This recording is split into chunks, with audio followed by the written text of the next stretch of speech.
Larasati. Perkenalkan, saya Maulida dari Klinik Larasati yang berlokasi di Ruko Dian Plaza 2, Kelurahan Meruyung, Kecamatan Limo, Kota Depok. Larasati, mulai Kamis ini kami akan ngobrol-ngobrol santai nih seputar kesehatan di Tanya-Tanya Kamis Sehati. Narasumber Kamis ini ada Dr. Ayu. Hai Dr. Ayu. Hai. Nah, Dr. Ayu ini adalah salah satu dokter praktek juga loh di Klinik Larasati, ya dok ya. Nah, apa kabar nih dok? Alhamdulillah baik. Baik. Nah, lagi musim hujan ya dok ya. Gimana dok? Kehujanan nggak dok? Alhamdulillah masih kehujanan ya. Sahabat Sehati, jaga kesehatan ya di rumah karena lagi musim hujan. Nah dok, Kamis ini kita akan membahas sedikit tentang mah nih dok. Oke. Pastikan banyak ya sahabat Sehati yang pasti sudah pernah mengalami sakit mah. Nah sebenarnya mah itu apa sih dok? Oke, jadi untuk mah sendiri atau sebenarnya istilah medisnya itu disebutnya dispepsia. Itu sebenarnya merupakan sebuah kumpulan gejala yang timbul karena adanya kelainan di daerah gastroduodenum. Gastroduodenum itu gastro adalah lambung, duodenum adalah salah satu pas dari usus. Oh berarti penyakit mah itu adalah adanya kelainan di antara lambung dan duodenum ya dok ya? Iya, betul. Nah tapi gejalanya tuh apa aja sih dok? Kalau untuk gejalanya sih yang biasa dirasain ya, karena kalau mah yang disebut dengan dispepsia itu kan biasanya masih gejala ringan ya. Biasanya sih yang dialamin yaitu pertama ada nyeri ulu hati, terus misalkan ulu hatinya terasa panas itu masuk juga, terus perut terasa begah, kembung, atau kadang pada beberapa orang sampai ada mual dan hidung. Itu gejala yang paling umum. Berarti sampai ada mual muntah juga ya dok ya? Iya. Nah sebenarnya penyebabnya apa sih dok?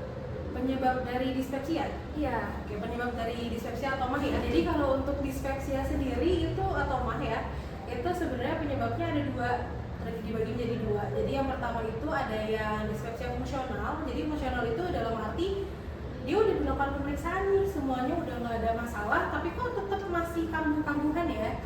Itu yang fungsional. Jadi masalahnya itu bukan dari strukturnya, tapi masalahnya itu lebih ke mekanisme, misalkan mekanisme pengosongan lambungnya, pembentukan asam lambungnya yang kayak gitu. Terus yang kedua itu dia ada dispepsia yang karena struktural. Kalau struktural ini ketika digali lebih dalam ketemu nih penyakitnya sumbernya. Oh, ada kelainan nih dari struktur lambungnya, ada kelainan nih dari organnya. Berarti dispepsia atau mah ini dibagi dua ya dok ya, penyebabnya ada yang dari fungsional dan ada yang dari struktural. Kalau misalnya yang fungsional tuh berarti dia cara mekanismenya ya dok ya, cara kerjanya yang terganggu ya dok ya. Sedangkan yang struktural itu yang kelainan pada organnya ya dok ya, berarti. Iya, ada kelainan pada struktur organ itu. Iya. Kalau mah itu dia bisa dibiarin hilang sendiri atau harus diobatin sih dok?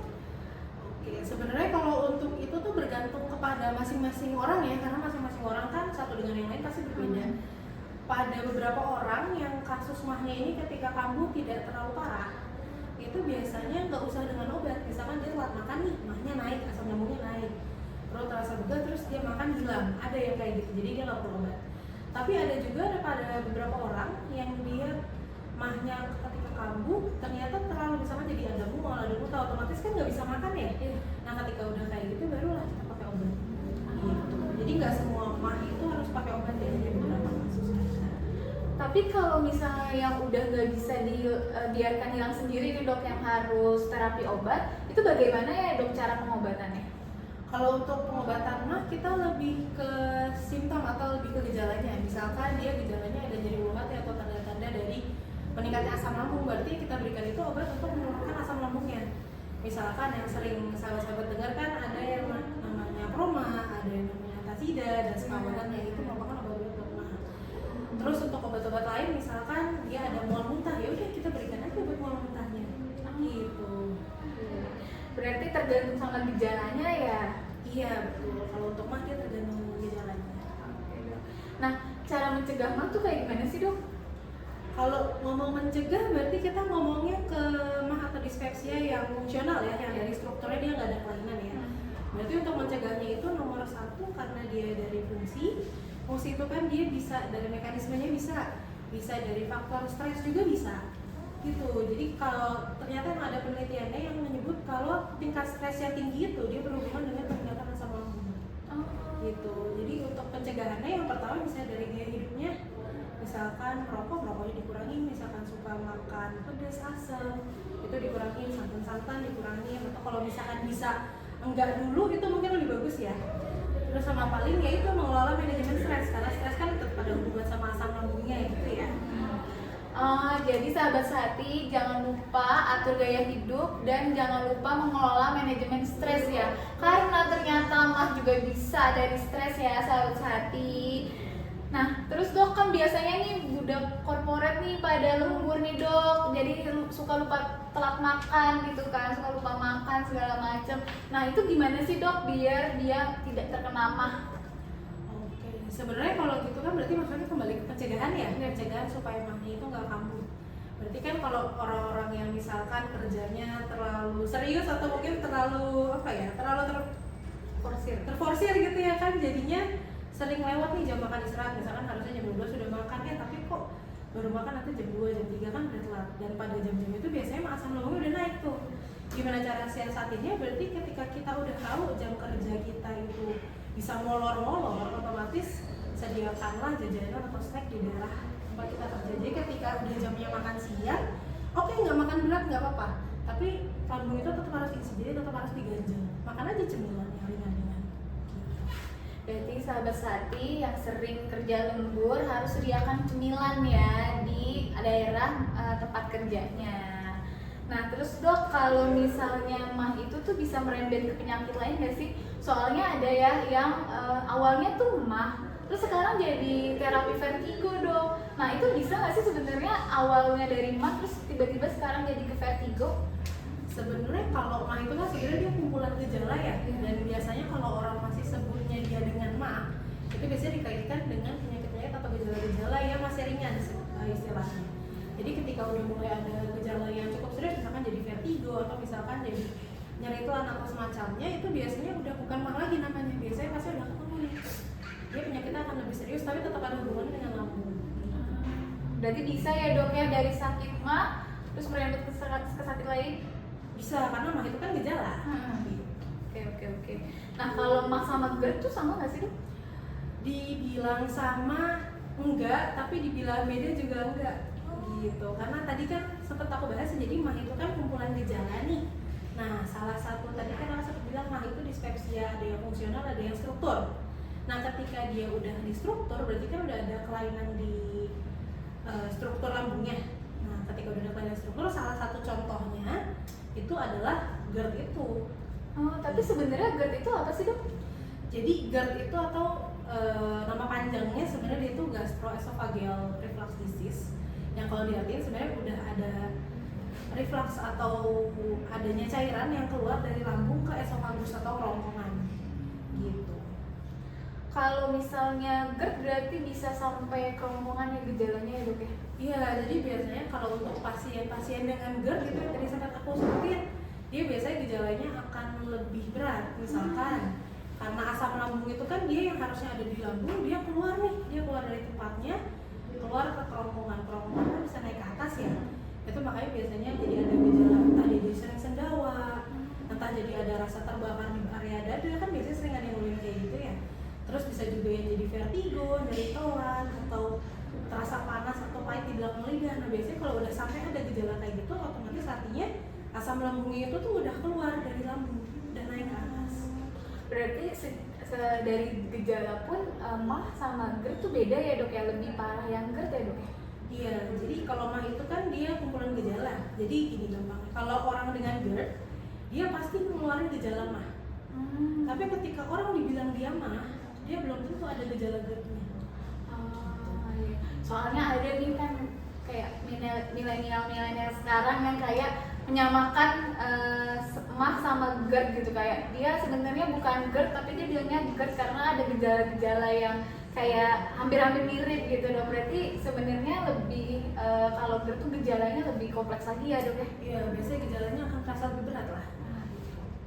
Terus kalau misalnya penyebab GERD itu berarti dari yang struktur itu ya dok ya? Iya, penyebabnya dari struktur. Jadi di lambung itu di ototnya itu sebelum dan sesudah lambung itu ada sebuah otot yang dia itu tujuannya mengunci supaya asam lambung ini tuh nggak kemana-mana. Nah, ketika pasien GERD itu yang terjadi adalah si otot yang harusnya menjaga supaya cairan lambung nggak keluar dari lambung ke kerongkongan, otot yang harusnya misalkan dia dirapet nih, ototnya jadi longgar. Itu bisa disebabkan salah satunya karena asam lambungnya ini udah sering naik sebelumnya. Jadi asam lambungnya sebelumnya udah sering naik, dibiarkan begitu aja, kan lama-lama otomatis otot yang tadinya kenceng jadi teriritasi terus menerus, akhirnya jadinya lebih longgar. Gitu. Kalau misalnya cara pengobatan GERD kayak gimana dok? Kalau untuk pengobatan GERD sebenarnya sama aja kayak pengobatan mah ya, sebenarnya mirip. Cuman bedanya kalau di GERD itu dibandingkan kita fokus ke menurunkan, biasanya kita fokus kepada mengurangi produksinya, jadi mengurangi produksi asam lambungnya. Gitu. Berapa lama sih dok kalau pengobatan GERD tuh? Kalau untuk pengobatan GERD itu biasanya sih pertama-tama kita evaluasi dalam 8 minggu dulu ya. Jadi dikasih obat dulu, nanti dia kontrol per minggu, dia kontrol per minggu, nanti kita evaluasi dalam 8 minggu. Semisal ternyata udah ada perbaikan gejala, ya udah obatnya dilanjut sampai gejalanya selesai. Gitu. Tapi ketika nanti setelah 8 minggu kok rasanya keluhannya masih tetap ada ya, atau kok rasanya makin parah ya, nah itu nanti akan dievaluasi untuk diberikan terapi tambahan atau dosisnya dinaikkan. Berarti lama juga ya dok ya pengobatan GERD.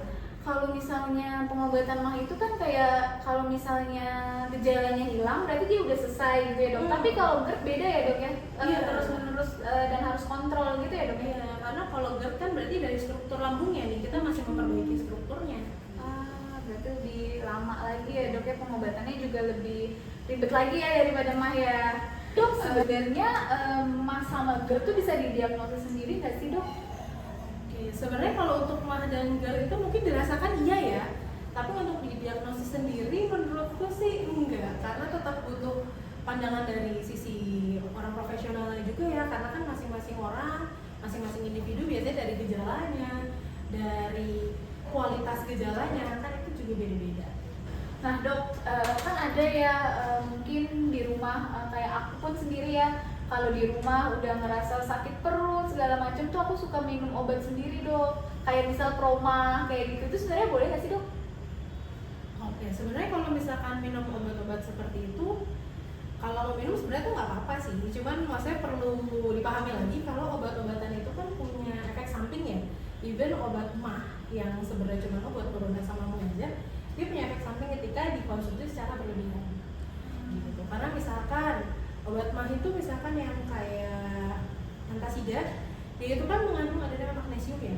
Ketika ternyata orang itu makan sehari misalnya lebih dari 3 atau lebih dari 4 tablet, biasanya terjadi adalah besokannya kemungkinan besar dia konstipasi atau nggak bisa BAB. Karena magnesiumnya itu. Gitu. Terus kalau misalkan itu kan kalau penggunaan sehari-hari ya, tapi nggak setiap hari. Kalau misalkan pengobatan mah itu setiap hari diminum, anggaplah selama 1 tahun ya, itu biasanya kan pasti ada efek jangka panjang nih jadinya. Salah satu contoh aja, anggap ada obat mah itu yang namanya omeprazol. Iya, omeprazol. Nah, omeprazol itu ketika dia dikonsumsi dalam jangka waktu yang panjang, salah satu efeknya itu adalah pengeroposan pada tulang.